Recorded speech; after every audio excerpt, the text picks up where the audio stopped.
Nous sommes ici à Casablanca au Maroc pour découvrir les secrets de la relation client de Fnac Darty et en particulier répondre à la question pourquoi est-ce que Christophe Famchon, le directeur de la relation client de Fnac Darty, a été élu personnalité client de l'année. Alors pour le savoir, il faut voir ce qui se fait à l'intérieur et en l'occurrence chez Intelsia au sein du centre de contact où une nouvelle organisation, une organisation agile a été mise en place. Vous découvrirez tous les secrets de cette nouvelle innovation dans un webinaire et dans un livre blanc auquel j'aurai le plaisir de participer.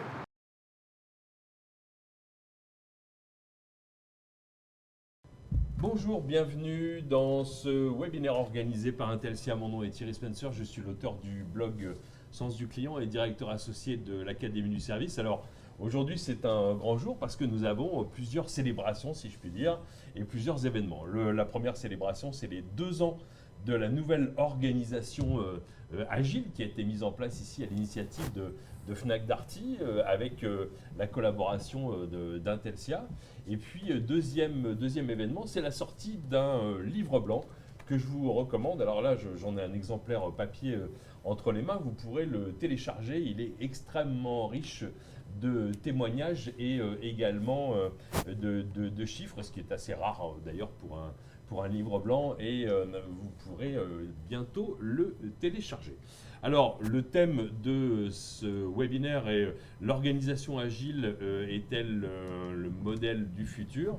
Je le pense, et vous allez voir que ici nos invités vont nous en faire la démonstration. Alors, j'ai la chance d'avoir autour de moi sur ce plateau Christophe Famchon, qui est directeur de la relation client de Fnac Darty, Youssef El Aoufir, qui est le Chief Operating Officer d'Intelsia, le cofondateur d'Intelsia, et puis Nora Ait El Mashkouri, qui est leader de l'organisation agile. Alors, on a en fait tous les acteurs de cette innovation et dont on va découvrir les bénéfices et quelques chiffres, bien entendu, pendant l'heure qui vient.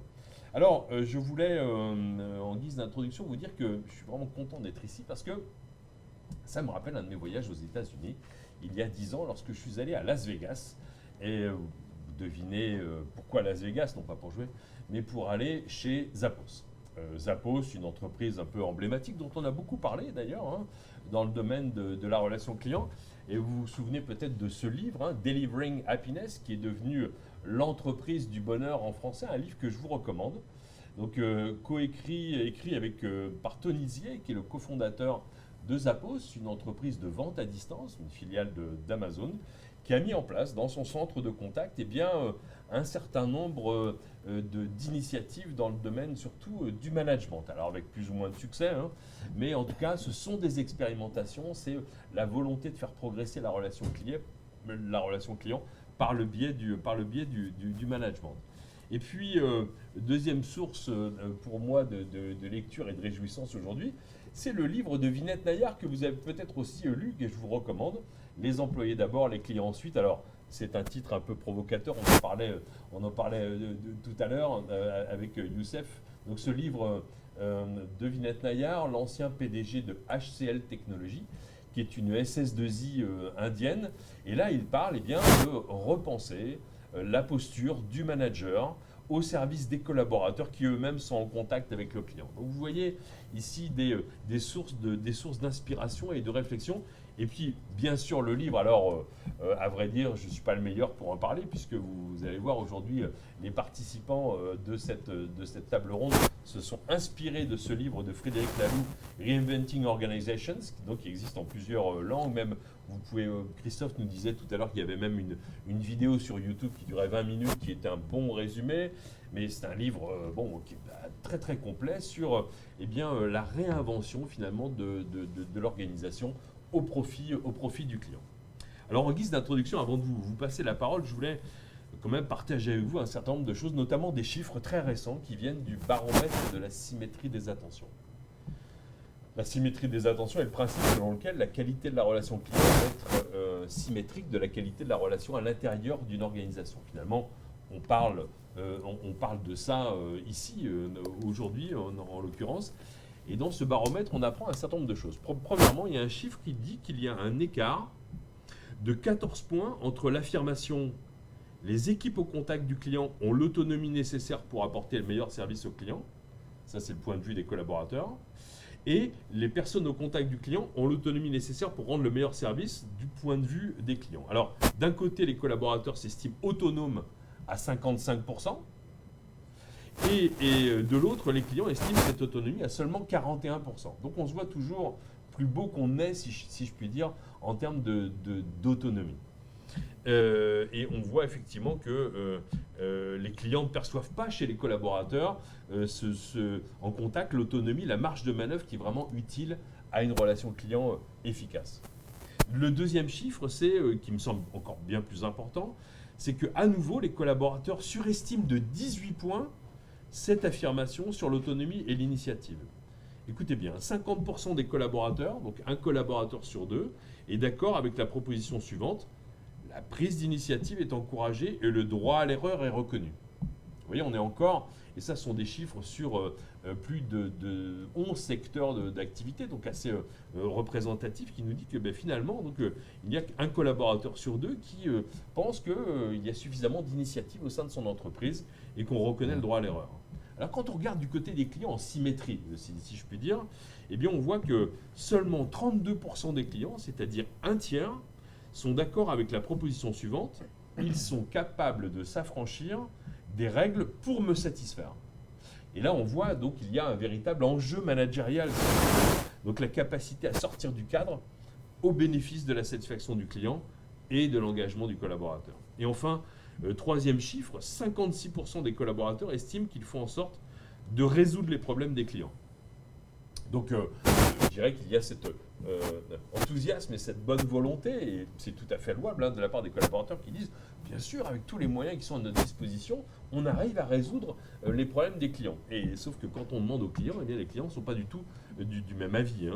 Un peu moins de 4 clients sur 10, donc 38%, pensent qu'ils n'ont pas à faire d'efforts pour que leurs problèmes soient résolus. Donc on voit que les attentes de résolution du client, d'un côté, ne sont pas satisfaites, et les collaborateurs surestiment grandement cette capacité. Alors qu'est-ce que ça veut dire? Et j'espère que ça nourrira un peu nos débats aujourd'hui. Et donc la première attente du client, qui appelle un centre de contact, est la résolution. On pourrait même citer un autre livre, le livre de Bill Price, The Best Service is No Service, qui commence par cette phrase-là en disant on ne se lève pas le matin avec l'envie irrépressible d'appeler un service client. Mais on veut absolument trouver une réponse à sa question et finalement la résolution à son problème. Et cet écart de perception qu'on observe depuis maintenant plus de 8 ans dans cette étude, et finalement on ne peut pas blâmer les collaborateurs parce qu'ils rentrent chez eux le soir, ils se disent j'ai appliqué toutes les règles, j'ai appliqué tous les process, j'ai suivi les consignes de mon manager, j'ai mis en œuvre tous les systèmes d'information, donc tous les outils à ma disposition. Donc normalement, le client devrait être satisfait. Mais en fait, on voit que la perception du client, in fine, elle n'est pas du tout à la hauteur. Et donc, arriver à réconcilier les points de vue, faire vivre finalement une expérience en symétrie aux collaborateurs et aux clients, leur donner des moyens, les faire grandir, c'est finalement ce qu'ont fait Vinette Nayar en Inde, Tony Zier aux États-Unis et Intelsia et Fnac Darty ici à Casablanca, dans cette expérimentation. Donc je suis vraiment très heureux d'être ici. Et maintenant, je vais passer la parole aux acteurs de cette expérimentation et de cette transformation. Alors, certaines et certains d'entre vous ont déjà assisté au premier webinaire il y a un an, et vous connaissez pour certains d'entre vous donc un peu les secrets, le début. Mais là, on va prendre un petit peu de recul. Ça fait maintenant 2 ans que cette présentation a démarré. Et je vais me tourner directement vers l'homme qui a été élu personnalité client de l'année 2021, un vétéran de la relation client, il ne faudra pas dire ça, mais c'est vrai, donc un homme d'expérience qui a su se réinventer et finalement donner l'impulsion aussi à Intelsia sur cette nouvelle organisation. Alors, c'est quoi la belle histoire, Christophe, de cette organisation? Alors, merci Thierry, et merci pour le mot de vétéran d'ailleurs. Je le prends avec beaucoup d'affection parce qu'effectivement, ça fait 25 ans que je travaille dans les services clients. Et la question que je me pose depuis des années, c'est qu'est-ce qui ne va pas dans cette industrie? Voilà. Qu'est-ce qui fait qu'aujourd'hui on a de l'absentéisme? Qu'est-ce qui fait qu'aujourd'hui on a du turnover? Qu'est-ce qui fait qu'aujourd'hui personne ne projette sa carrière dans un centre d'appel à part évoluer vers des fonctions managériales, vers des fonctions de formation, vers des fonctions de direction? Et globalement, cette situation a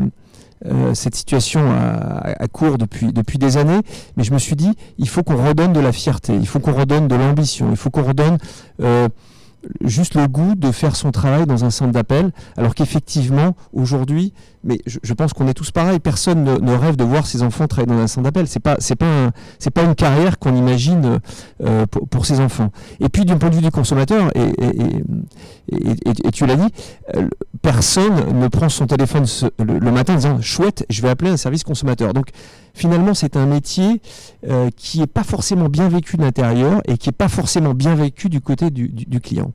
Donc, cette démarche-là, je me suis dit « mais il faut qu'on fasse quelque chose ». Et effectivement, je me suis intéressé à ces organisations libérées depuis 2014, les organisations de type holocratique. J'ai même rencontré des entreprises qui la pratiquent. Je me suis intéressé évidemment au cas de Zappos.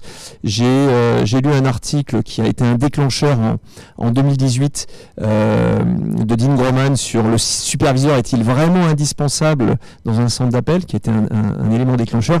Et puis, je crois que le livre de référence, c'est celui de Frédéric Laloux, en tout cas pour moi et pour Nora, c'est Reinventing Organizations, comment on fait concrètement pour passer dans un mode agile. Alors, le livre est un peu âpre, il est un peu rude, donc c'est pour ça que je conseille à tout le monde plutôt de commencer par la vidéo qui est assez, je trouve, assez pédagogique et beaucoup plus fluide, mais le livre est plutôt bien fait. Et puis après, il fallait se lancer.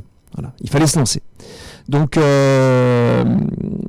début 2019, on a pu discuter avec l'équipe dirigeante d'Intelsia et puis avec Nora ici présente. Et puis j'ai rencontré un écho favorable. On dit oui, on va le lancer. Alors on ne savait pas comment le lancer, mais on dit on va lancer quelque chose. Et donc c'est l'expérimentation dont on va parler.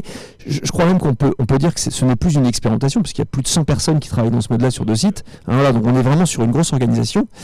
Et effectivement, ça fait 2 ans qu'elle a été lancée. Voilà. Et puis en parallèle, on a lancé une expérimentation qui est devenue maintenant un mode d'organisation complet sur un de mes sites internes à Bègles. Voilà, et donc maintenant en France, donc j'ai plus de 80 personnes. Donc ça fait un petit peu moins longtemps, ça fait 1 an et demi, et j'ai plus de 80 personnes qui travaillent en mode d'autogouvernance et dont on parlera tout à l'heure aussi.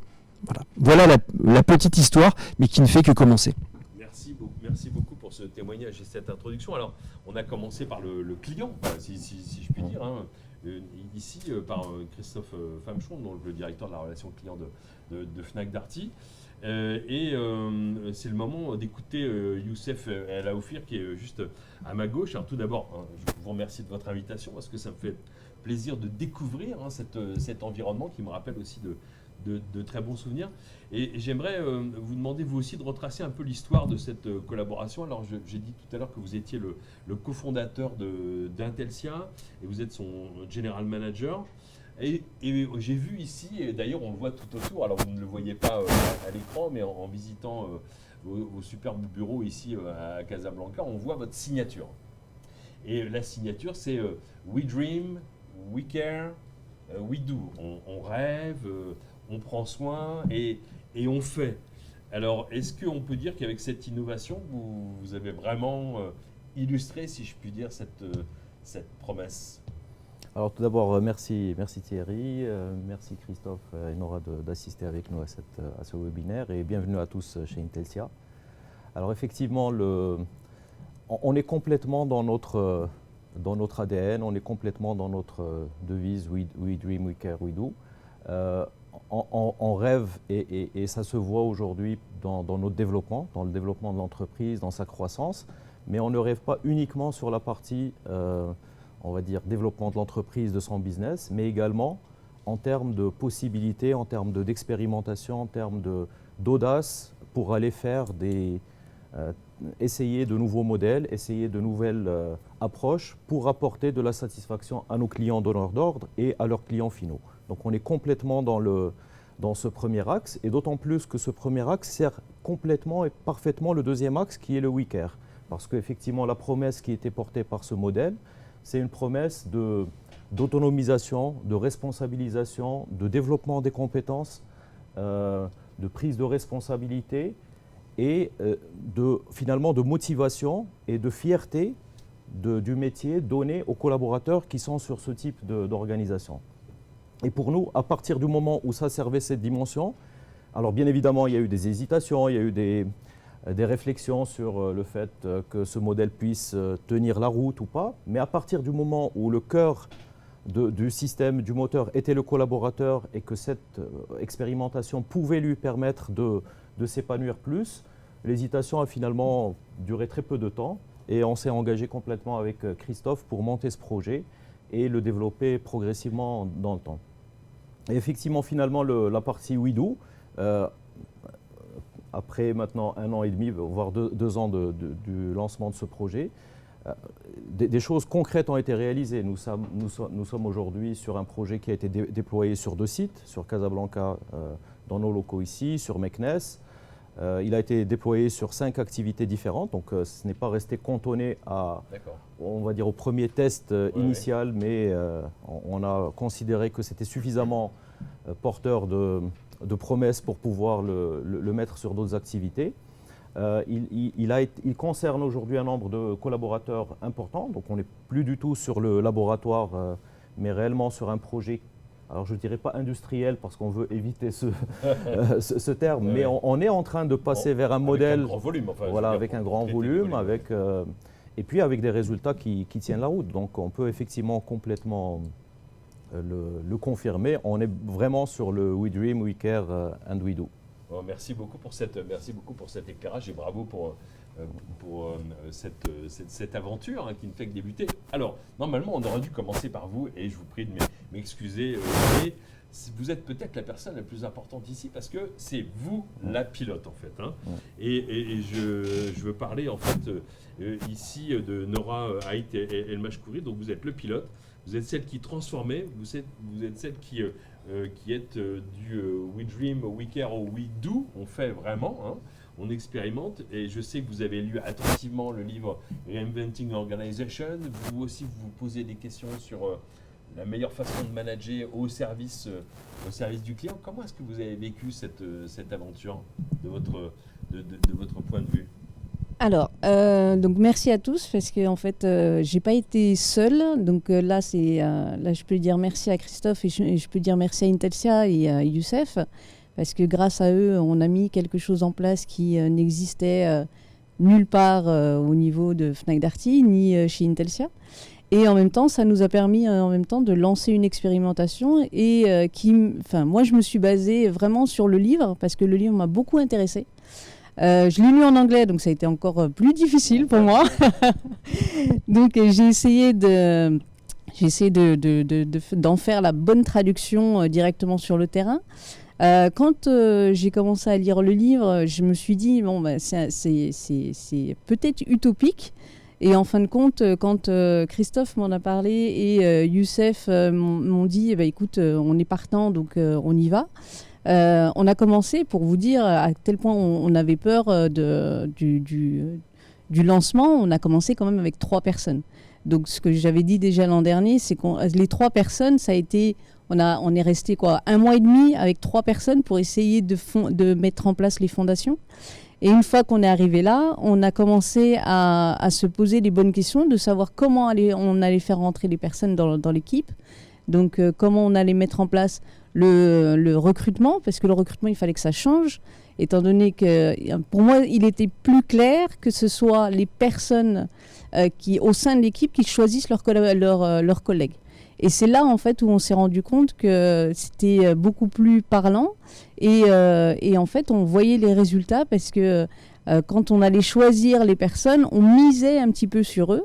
On ne subissait pas, en fait, si je peux me permettre, bien entendu, on ne subissait pas le recrutement. On choisit les personnes qui rentrent dans l'équipe et on fait en sorte de les faire monter en compétences. Et ça a été plutôt réussi. Et par la suite, on a commencé à établir des règles, des fondations. Et c'est pour ça qu'on a mis en place une charte de l'équipe sur laquelle on s'est basé, tous autant que nous sommes, même moi. On s'est basé, on l'a signé et on s'est engagé pour le respect de cette charte. Donc c'est là où on s'est dit que, bon voilà, en fait maintenant, comment on fait ?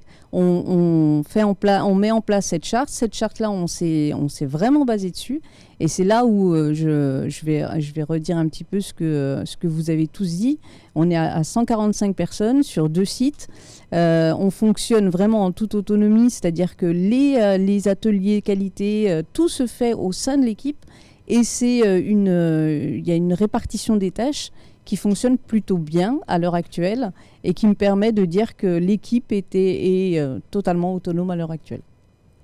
Bon, merci de ce témoignage et bravo. Je sais que vous prenez beaucoup de plaisir effectivement dans cette organisation et que vous vous posez des questions aussi en permanence. Alors, on va se tourner vers Christophe Hamchon pour parler des résultats, des bénéfices. Qu'est-ce que ça change pour les clients? Qu'est-ce que ça change pour les collaborateurs? Alors, il y a beaucoup de réponses qu'on retrouvera dans ce livre blanc, mais c'est bien quand même de vous entendre à ce sujet-là. Alors, je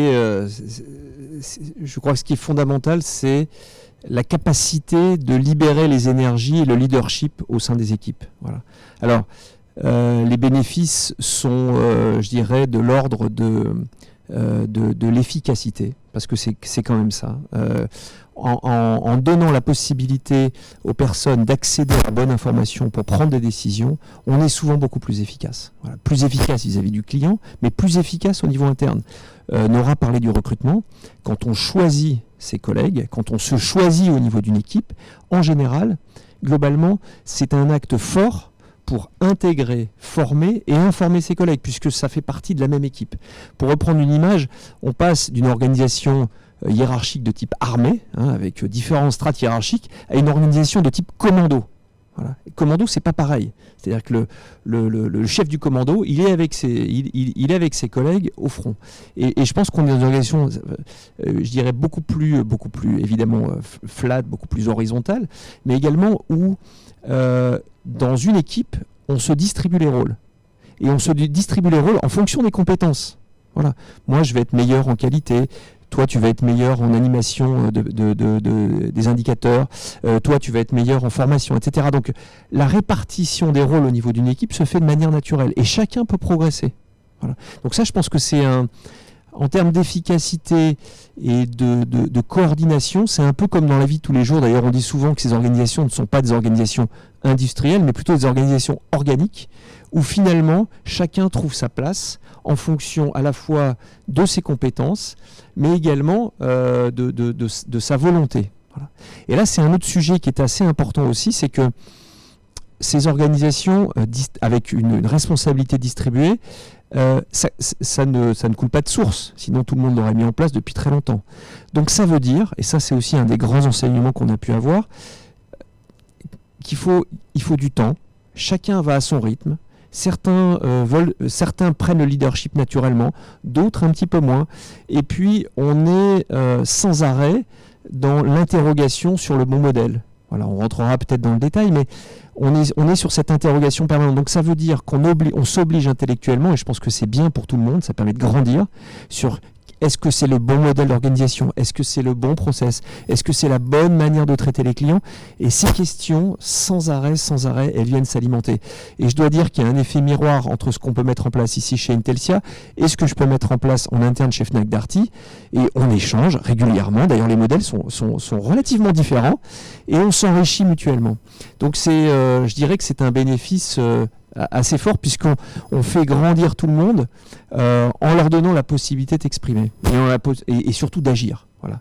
C'est ce que vous avez dit, Isaac Getz, parce que vous avez rencontré Isaac Getz. Donc, j'aurais pu aussi, bien évidemment, citer son livre sur l'entreprise libérée, mais c'est ce qu'il vous a dit. Il vous a dit les interrogations, le doute, c'est le quotidien des personnes qui veulent vraiment avancer sur ce chemin. Exactement, je l'avais sollicité parce que j'avais 2 ou 3 questions qui me restent encore dans le domaine de dire comment on peut s'améliorer. Il dit non, mais c'est normal de se poser des questions. Ces organisations n'avancent que si on se pose des questions. Voilà.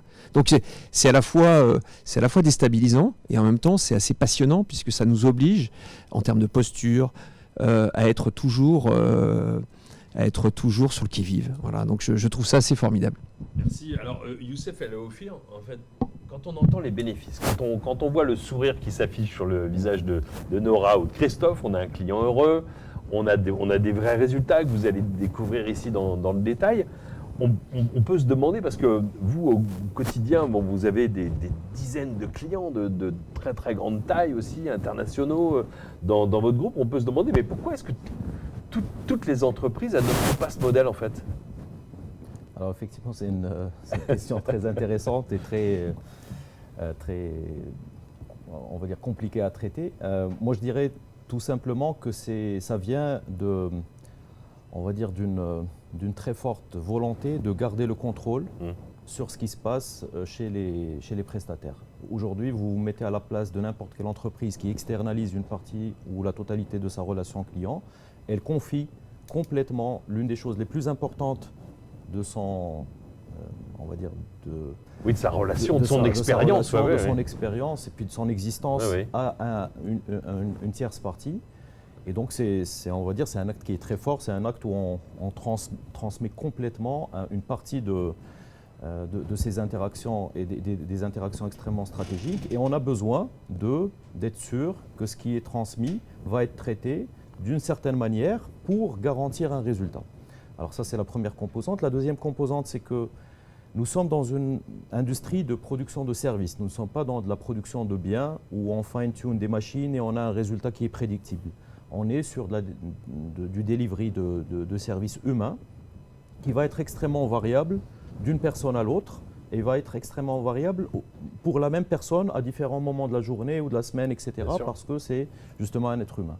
Et donc, lorsqu'on transitionne ce genre de service, on est rassuré, quand on est client, de voir qu'il y a une organisation extrêmement claire, avec des fonctions qui sont très bien posées, avec des ratios de management, avec des ratios de contrôle qualité, avec des ratios de formation. Ça rassure. Ça rassure, on se dit, bon, on a lâché le contrôle, mais on le garde quand même, parce qu'on sait quels sont les moyens qui ont été mis, comment ça va fonctionner, et comment on va délivrer finalement le résultat. Donc moi, je pense que ça vient principalement de là. Bien sûr, il y a un élément d'historique aussi, parce qu'aujourd'hui, depuis la révolution industrielle, c'est ce type d'organisation qui s'est développé le plus et qui s'est installé le plus et qui a été le plus documenté, sur lequel il y a eu le plus de recherches, en fait sur lequel tout le monde se sent à l'aise. Donc se sent à l'aise. Oui, en confort. Dans un confort, mais effectivement en étant à l'aise, on ne prend pas de risques, on n'innove pas, on ne cherche pas à faire différemment et on ne regarde pas forcément la dimension humaine et on ne voit pas effectivement ce qu'on pourrait faire de mieux. Et alors, toutes les organisations ne sont pas hiérarchiques. Lorsqu'on regarde dans le high-tech, en général, les startups, les entreprises dans ce domaine-là, naturellement, ont été des organisations plutôt libérées. Et l'autre élément, c'est qu'effectivement, on n'est pas obligé. Donc moi, personnellement, je pense qu'avec le temps et avec l'arrivée d'expériences réussies à droite et à gauche, les entreprises s'intéresseront de plus en plus, iront de plus en plus. Et on n'est pas, encore une fois, dans une logique de binaire, c'est-à-dire on n'est pas obligé de partir globalement et intégralement vers des organisations libérées ou des organisations hiérarchiques. Il y a peut-être, au sein d'une entreprise, certains départements ou certaines fonctions où on a besoin justement de sortir du cadre. On a besoin d'apporter quelque chose de différent. On ne peut pas être guidé uniquement par le process, par le script, par la structure de l'organisation, mais on a besoin de ce que peut amener l'être humain de manière différente. Donc on fait confiance et on en recueille, on va dire, les bénéfices comme étant, on va dire, une somme des particularités plutôt qu'une espèce d'harmonie ou de conformité par le process. D'accord, merci beaucoup. Et je salue à nouveau votre courage parce que vous montrez des chiffres, vous montrez ce qui se passe vraiment à l'intérieur pour donner envie, justement, d'aller vers un modèle qui soit plus humain, plus dans l'émotion, plus dans l'expérience, parce qu'en fait, c'est le souhait de beaucoup d'entreprises aujourd'hui. Donc, c'est pourquoi notre discussion aujourd'hui est passionnante et j'espère que pour tous celles et ceux qui nous suivez, ça vous donne des idées. Alors, Nora, depuis la mise en place de cette organisation, qu'est-ce qui a évolué concrètement dans l'équipe? On va redescendre au niveau du management quotidien, en fait. Au quotidien, qu'est-ce qui a changé? Est-ce qu'il y a des comportements qui ont changé? Qu'est-ce que vous avez observé? Alors, ce qui a changé, enfin, c'est ce qu'on voit tous les jours, la motivation des personnes, la motivation au sein de l'équipe, c'est-à-dire qu'ils se motivent entre eux, ils s'encouragent entre eux, et on voit également l'envie. L'envie, elle a totalement changé par rapport aux résultats. Et ils sont plus du tout individualistes pour avoir leur prime individuelle. Ils sont dans un esprit d'équipe pour justement, et en plus de ça, on a mis en place une prime collective, donc c'est-à-dire que ça motive encore plus, et ils s'encouragent, et c'est là où on voit la différence. Moi, j'ai vu la différence entre les deux équipes, l'équipe classique entre guillemets et l'équipe agile. Parce que les deux équipes fonctionnent de façon totalement différente. En fait, quand on rentre dans l'équipe agile, on s'en rend compte, une fois qu'on est à l'intérieur, on s'en rend compte que la fourmilière est en place. C'est-à-dire qu'ils fonctionnent tous ensemble, ils fonctionnent en famille. S'il y a une personne qui est en retrait, on va aller le chercher, on ne va pas le laisser en retrait. Et ça a beaucoup changé. On a changé également la mentalité. La mentalité a énormément changé. Et au sein d'Intelsia, on voit que l'aperçu qu'on a de l'agile a beaucoup également évolué. Et ça, c'est encourageant pour l'équipe, en fait. On les appelle les agiles, c'est en interne. Et on voit clairement qu'il se passe ce petit quelque chose quand on visite les locaux et quand on voit l'équipe. C'est pas le centre de contact standard, en fait, avec les casques et tout le monde face à son écran. Et, c'est... Dans une vie d'équipe, c'est assez frappant, en fait. Effectivement, on le voit, et quand une personne vient visiter le site, quand elle passe du côté de l'équipe agile, on le voit tout de suite.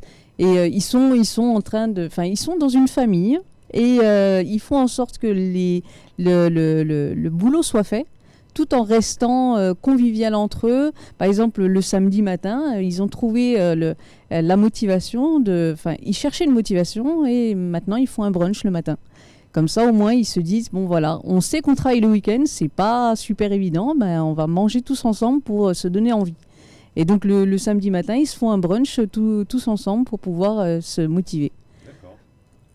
Et j'imagine que votre voisin que vous voyez souvent, qui est venu aujourd'hui, le client, Christophe Famechon, lui a observé des résultats très très concrets. Donc Christophe, je me tourne vers vous. Quels sont les indicateurs qui ont vraiment évolué maintenant qu'on prend un petit peu de recul? Ça fait 2 ans, donc comme vous le disiez tout à l'heure, c'est plus une expérimentation, c'est vraiment une nouvelle organisation.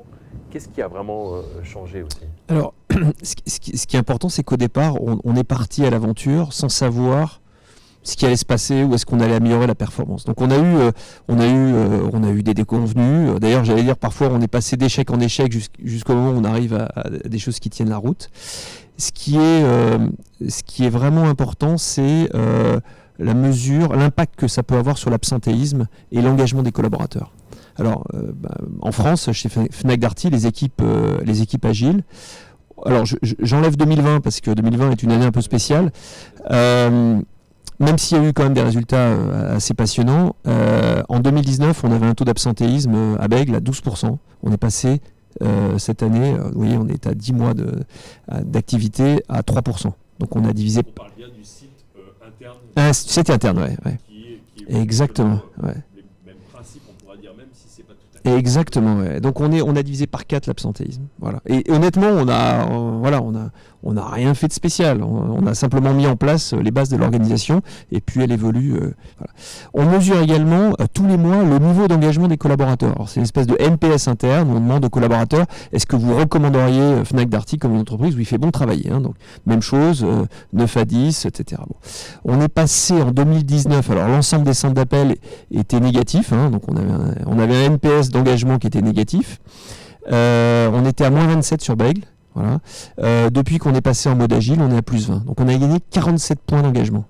Ouais. Donc voilà, on n'a rien fait de spécial. Voilà. Et c'est voilà. Donc spectaculaire. Voilà.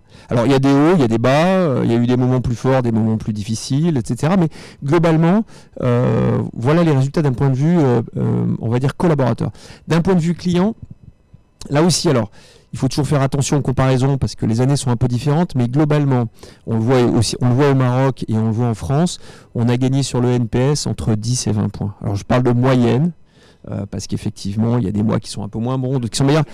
Mais globalement, la satisfaction client a plutôt tendance à s'envoler. Voilà. Donc je touche du bois. On se remet en cause en permanence, etc. Mais globalement, on a quand même des résultats qui semblent assez spectaculaires sur la durée. Merci beaucoup. Et la démonstration est faite. Alors, Youssef El Aoufir, pour vous, j'imagine que ce qui a été mis en place, ça vient impacter aussi votre organisation tout entière, hein, et même vos relations avec votre client, enfin dans votre façon de revoir les indicateurs du business. Alors comment est-ce qu'on innove au sein d'un groupe? Comment est-ce qu'on met en œuvre une organisation finalement agile au sein d'une entreprise classique? Alors moi je dirais que c'est d'abord un point qui est lié au mindset de l'entreprise ou à la culture de l'entreprise. Intelsia est une entreprise qui a envie d'être proche de ses clients et donc qui a envie de trouver les bonnes solutions pour accompagner ses clients. Et indépendamment du projet que nous menons aujourd'hui avec Christophe, il y a eu d'autres expérimentations qui ont été tentées par le passé, d'autres modèles d'organisation, d'autres configurations de gestion des opérations qui ne sont pas similaires, mais qui sont différentes des modèles classiques et traditionnels. Donc ce sont des choses que nous n'avons aucun problème et aucune hésitation à aller implémenter lorsqu'on considère que ça a un sens pour les résultats et que ça a une cohérence avec les valeurs de l'entreprise. Donc à partir du moment où ça sert une de nos dimensions fortes, on y va et on innove. Alors on innove dans ce cas-là sur une logique organisationnelle et pas sur une logique, on va dire, technologique. Mais c'est extrêmement important parce qu'on le dit, on le répète, nous sommes sur un métier de production de services par les humains. Et donc tout ce qui touche à l'humain présente un caractère beaucoup plus important d'impact potentiel sur la performance que tout le reste. Et donc effectivement, lorsqu'on a lancé le projet avec Christophe, c'était une transformation importante. Christophe a énormément accompagné le lancement du projet en termes de capacité à donner du sens au projet, d'alignement des équipes, de moyens financiers pour justement tenir la route pendant ces phases compliquées où les résultats fluctuaient un petit peu, où on n'était pas certain que c'était la bonne solution. Et donc, il y a eu des discussions intéressantes pendant ces phases-là. Mais en fait, ça nous a permis d'avoir, on va dire, le socle nécessaire pour pouvoir aller jusqu'au bout. Et en interne, ça a été aussi une transformation parce qu'effectivement, sur tous les projets, nous avions des dimensions de recrutement, de formation, de contrôle qualité, de planification, de pilotage temps réel qui étaient assurées par des fonctions externes à la production. Et là, ce sont des fonctions qui ont été internalisées et de la manière dont décrit Nora, c'est-à-dire on a été chercher les personnes qui ont plus des appétences pour former, pour suivre la qualité, etc., tout en leur donnant aussi la promesse que justement en s'engageant dans ce projet-là, ils allaient pouvoir tourner sur les différentes fonctions au travers, sur le temps pour pouvoir aussi se développer et devenir demain des personnes qui peuvent contribuer aussi au rayonnement de ce projet sur d'autres clients que Fnac Darty. Une chance, donc vous vous êtes vraiment trouvé effectivement sur cet état d'esprit et sur la culture. Et alors je me tourne vers vous, Nora, à nouveau. Donc on le disait tout à l'heure, c'est le 2e anniversaire de la mise en place de l'organisation agile. C'est le moment de faire un bilan et rétrospectivement, ce dont vous êtes la plus fière, c'est quoi en fait? Vous dites, si je repense un petit peu à tout ce que j'ai vécu et tout ce qu'on a fait ensemble, qu'est-ce qui vous rend fier? C'est d'avoir fait grandir des personnes. Enfin, c'est pas moi, mais l'activité agile a permis de faire grandir des personnes. Et ça a été une vraie révélation pour beaucoup de personnes qui se sont pas forcément retrouvées dans un modèle classique Et depuis leur intégration dans le mode agile, on a vu en fait le changement comportemental, le changement au niveau de pas mal de choses, pardon. Et là, moi, c'est ma plus grande fierté, c'est de voir les conseillers fiers d'arriver le matin et de dire, aujourd'hui, est-ce qu'on peut lancer ça ? Est-ce qu'on peut mettre en place cette nouvelle initiative ou une innovation pour améliorer encore plus les résultats ? Pour que justement Christophe soit encore un peu plus fier. Et les clients de Fnac Darty le ressentent finalement. Donc, oui, totalement. Effectivement, la conséquence de ça. Donc, effectivement, on le voit sur le NPS. Le NPS, c'est vrai que j'en ai pas parlé tout à l'heure, mais la motivation, quand l'équipe voit leur NPS qui évolue, ils sont fiers et ils sont prêts à donner un peu plus chaque mois pour pouvoir justement atteindre peut-être des sommets. Voilà. On est vraiment dans la symétrie de engagement, motivation égale meilleure satisfaction. Exactement.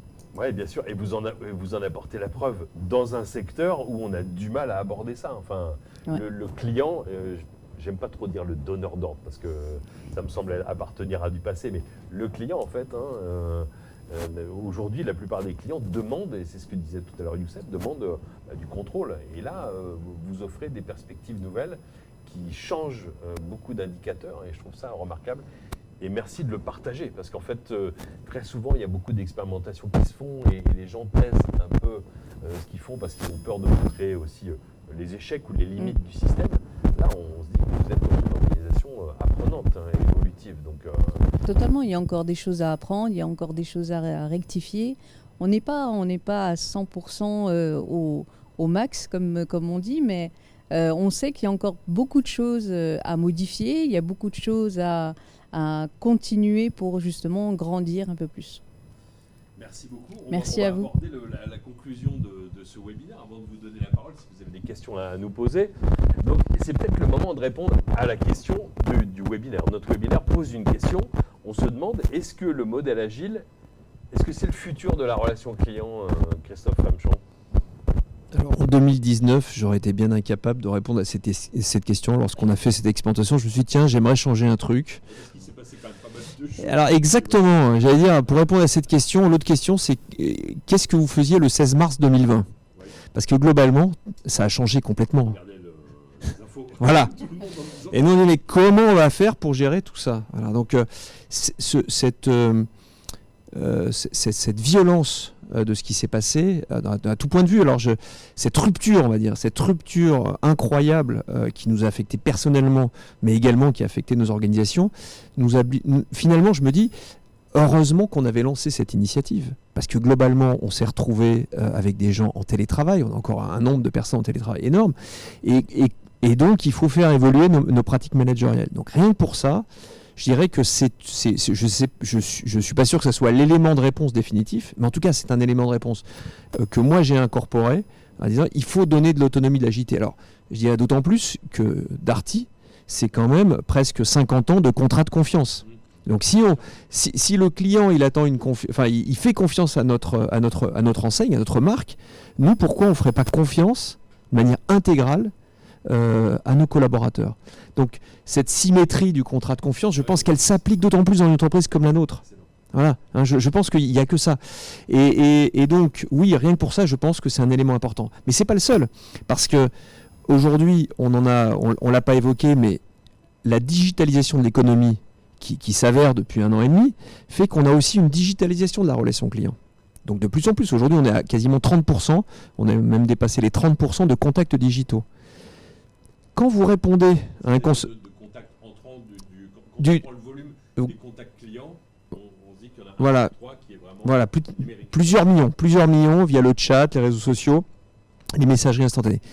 Quand vous répondez à un client qui a 300 000 followers sur Twitter, est-ce que vous êtes encore un conseiller, un agent ou un opérateur, ou est-ce que vous êtes un ambassadeur de la marque ? Est-ce que vous êtes un influenceur du service client ? Est-ce que vous allez répondre tout seul ou est-ce que vous allez demander à vos collègues comment ça se passe ? Comment on peut bien répondre à ce client-là ? Donc finalement, la digitalisation a fait que le mode collaboratif et participatif est devenu la règle. Et donc ça va aussi dans le sens de l'autonomie, du travail transversal, où tout ne passe pas par le chef. Voilà. Donc je pense que oui, c'est un élément important dans la réflexion future des organisations. Maintenant, Thierry, il y a quand même, je pense que la vérité, c'est aussi de dire que c'est un modèle compliqué à mettre en œuvre. Voilà. J'ai l'habitude de dire qu'on y perd quelques cheveux, et donc il faut que je fasse extrêmement attention à titre personnel. Mais c'est aussi, pourquoi ? Parce que c'est une transformation majeure des organisations, et ça peut déstabiliser, et ça déstabilise forcément les fonctions support et l'encadrement. Donc ça, il faut le prendre en compte dans une réflexion. Ça déstabilise tout le monde. Voilà. Ça, c'est le premier point. Donc le sens, embarquer tout le monde, vraiment, pour le coup, ça prend tout son sens. Deuxième chose, il y a, je dirais, 2 points importants qu'il faut toujours prendre en considération. C'est la prise de décision quand il n'y a pas de chef, comment on fait pour prendre la décision, et la gestion des conflits. Voilà. Ça, c'est des choses sur lesquelles nous, on s'interroge en permanence, et c'est les clés de la réussite. Si on ne sait pas comment gérer des conflits, déminer les conflits, et comment prendre des décisions de manière efficace pour le business, eh bien, on risque l'échec. Voilà. Alors, je ne dis pas que j'ai toutes les réponses, mais en tout cas, je sais que ce sont des éléments constitutifs d'un déploiement opérationnel. Voilà. Mais si on arrive à régler ça, j'aurais tendance à dire oui, je pense que c'est un modèle qui peut permettre à nos collaborateurs de retrouver une très grande fierté de travailler dans un centre de relations clients. Et je crois aussi que c'est un moyen d'apporter un peu de bonheur à nos clients. Merci beaucoup. C'est ce que nous promet d'ailleurs Tony dans son livre L'entreprise du bonheur, Delivering Happiness en anglais. Merci pour ce témoignage. Et je vais me tourner vers notre hôte, Youssef El Aoufir, qui est le directeur général d'Intelsia, pour déjà vous remercier d'avoir organisé ici cet échange. Et avant de donner la parole aux personnes qui nous posent des questions et qui nous envoient quelques encouragements, c'est ce que je vois ici sur l'écran face à nous. Est-ce que vous avez le sentiment d'avoir préparé le nouveau monde du travail et des relations à distance? On se projette un peu vers le futur. Est-ce que vous avez entre les mains les ingrédients de cette nouvelle façon de travailler? Alors, tout à fait. Moi, je pense que ce qui a été fait au travers de ce projet est un vrai travail de préparation pour les prochaines années, et ce qui est en train d'arriver naturellement au niveau de la relation client. Je vais compléter un peu ce qu'a dit Christophe sur les tendances de la relation client. Effectivement, la digitalisation est là, elle continue à croître de manière significative année après année, et sa conséquence est que toutes les interactions simples sont prises en charge aujourd'hui de manière automatique, ou digitale, ou robotisée, ou le terme qu'on veut utiliser. Ce qui veut dire que de plus en plus, les collaborateurs dans les centres de contact auront à traiter des interactions complexes, des interactions où les process, les scripts ne suffisent pas toujours à trouver une solution. Et donc, il y a 3 ingrédients pour moi qui sont fondamentaux pour que la qualité soit au rendez-vous. Le premier, c'est qu'on puisse avoir une prise en charge émotionnelle forte des clients qui appellent, parce que justement, en étant uniquement sur ces transactions de plus en plus complexes, on est aussi sur les transactions qui sont les plus sensibles, celles qui ont un enjeu pour le client. Et donc, leur traitement va être important et va marquer l'expérience du client avec la marque. Donc, cette prise en charge émotionnelle est extrêmement importante. La deuxième, c'est la capacité, comme disait Christophe, à décider et à sortir quelque part du cadre pour pouvoir décider dans des situations où on ne trouve pas les solutions dans les bases de connaissances, et cette capacité à aller chercher via le talent individuel ou via le talent collectif d'une organisation qui fonctionne comme ça est important. Et puis il y a un troisième aspect qui est effectivement le recours à la technologie pour aider les collaborateurs à trouver des solutions dans des situations complexes. Et on le voit clairement, l'organisation agile répond au moins aux deux premiers éléments, c'est-à-dire qu'elle fournit une capacité en motivant les collaborateurs, en les engageant plus dans les projets, elle les met dans les meilleures conditions pour prendre en charge favorablement les émotions de leurs clients. Et puis, avec le mode de fonctionnement, on outille mieux et on arme mieux les collaborateurs pour aller trouver les solutions aux situations complexes. Donc on est complètement dans cette partie-là. Et comme par ailleurs, nous travaillons, nous avons une structure qui nous permet aujourd'hui d'aller rechercher aussi de l'innovation digitale au niveau des opérations, nous l'estimons aujourd'hui, les ingrédients complets entre la partie organisationnelle et la partie technologique pour faire face à cette évolution. Donc oui, complètement, c'est un projet où nous avons eu énormément de plaisir à participer, sur lequel on ne va pas s'arrêter à ce niveau-là. Nora est passée me voir l'autre jour en me disant « Youssef, j'ai des personnes qui commencent à se distinguer qui pourraient demain être des leaders de nouvelles organisations qui seraient différentes de… » Comme elle, en fait. Hein, comme elle. Elle a envie de faire foisonner cette expérience et on va regarder. Et comme je disais tout à l'heure, il n'y a peut-être pas une solution unique aux attentes des clients. Il y a différentes solutions et on regardera sur quel type de projet on peut aller capitaliser sur cette expérience et fournir, on va dire, ce type d'expérience et de solutions à d'autres clients et d'autres projets. Merci beaucoup. Nous allons maintenant vous donner la parole. Je vois ici, vous le voyez face à nous sur cet écran, il y a plusieurs questions. Il y en a une notamment, alors vous avez commencé à y répondre. Est-ce que vous comptez chez Intelsia adopter ce type de management pour d'autres clients? Est-ce que c'est adaptable à tous les secteurs d'activité? C'est une question de Nisrine pour tout le monde. Mais alors effectivement, j'avais commencé à y répondre. La réponse est oui en termes d'intention. Donc on est en train de regarder quelles sont les possibilités.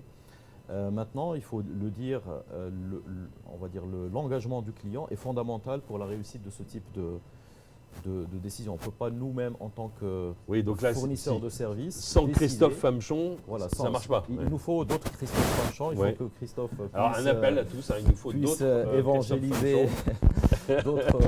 d'autres directeurs de la relation client, et il le fait très bien. C'est ce qu'on fait d'ailleurs ici. C'est pour ça que je suis venu. C'est ce qui m'a motivé. Ouais. Donc oui, on le voit, il y a des activités qui naturellement peuvent se prêter à l'implémentation de ce genre d'activités. Donc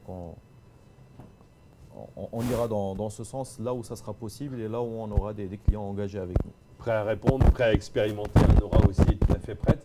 Alors il y a une question, est-ce qu'on peut envisager le télétravail pour les collaborateurs qui font de la relation client pour libérer les énergies? Comment est-ce que ça se concilie avec le télétravail? Nora va répondre, tiens. On a des personnes en télétravail à l'heure actuelle au sein de l'équipe, donc, et ça fonctionne très bien puisque on a mis en place une messagerie instantanée qui nous permet de discuter tous ensemble, de répondre à toutes les questions. Et cette messagerie nous permet également de les guider s'il y a des questions. Et en même temps, ça permet… ils ont toutes les informations qu'on aurait sur site s'ils étaient sur site. Donc le télétravail fonctionne très bien en mode agile. Oui, parce qu'il y a beaucoup d'entreprises qui font aujourd'hui l'expérience de nouveaux modes de collaboration et de management par le fait de la crise.